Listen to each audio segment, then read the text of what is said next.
السلام عليكم ورحمة الله تعالى وبركاته. أصدقائي وأحبتي أصدقاء القناة المتواضعة المزرعة السعيدة محبي الماعز، أهلا وسهلا بكم.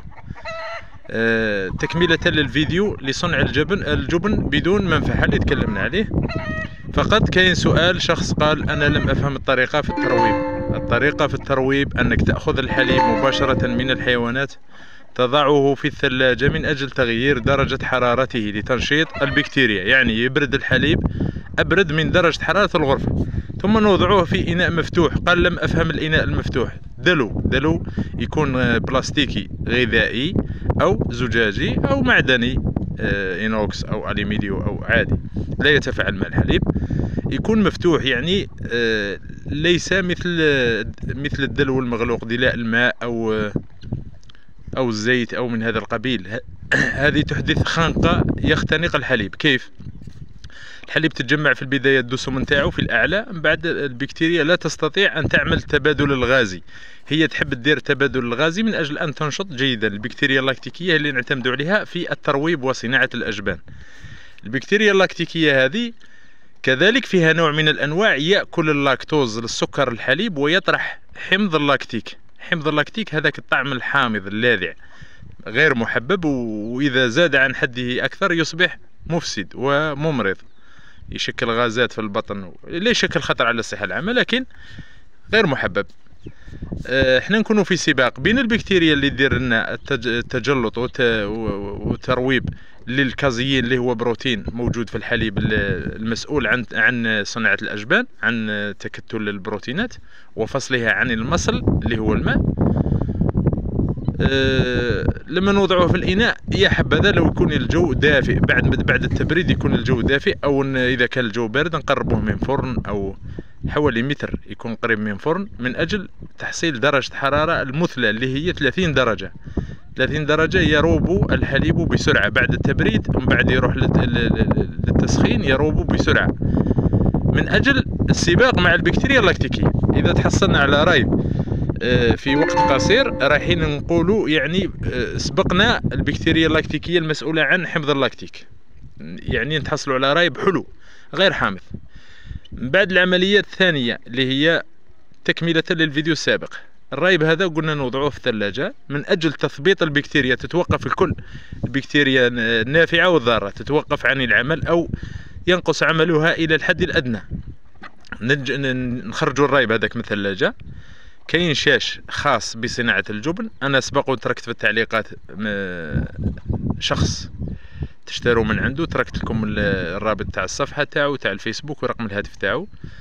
بالنسبة للناس اللي يحبوا يبحثوا على شاش ما يشتريوهش، الشاش فيه شرطين: الشاش يكون ثقوبه لا ترى بالعين، فقط لما نوضعوه في الضوء نشوفه يمرر الضوء بشكل جيد.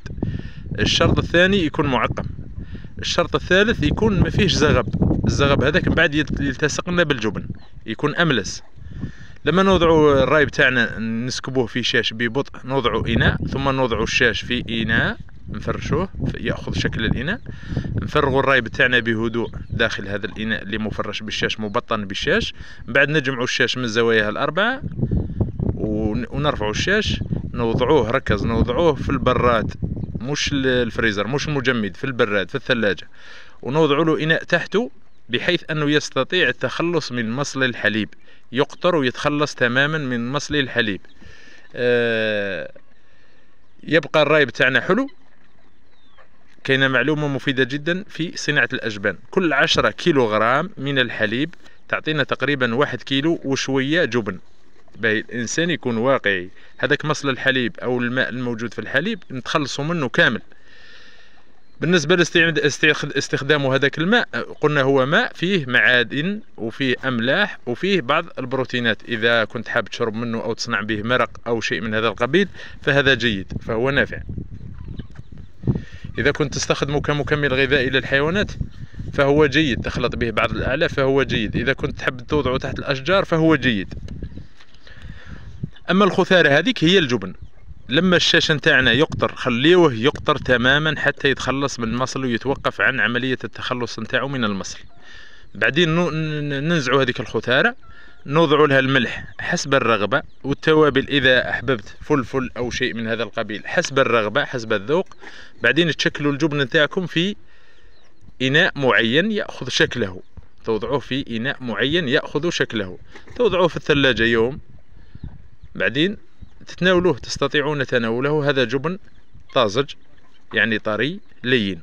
الصلاحية نتاعو من يوم، مش نقولوا من يوم، من 3 أيام إلى 7 أيام حسب شروط النظافة والحفظ، حسب شروط النظافة والحفظ، من يوم إلى 7 أيام. بعد 7 أيام قد يتغير لونه أو شكله، معناته الجبن بدأ يفسد. الأجبان الطرية تفسد، الأجبان الصلبة أو المعتقة هي التي لا تفسد، تتخمر مع الوقت وتزداد حلاوة وتزداد.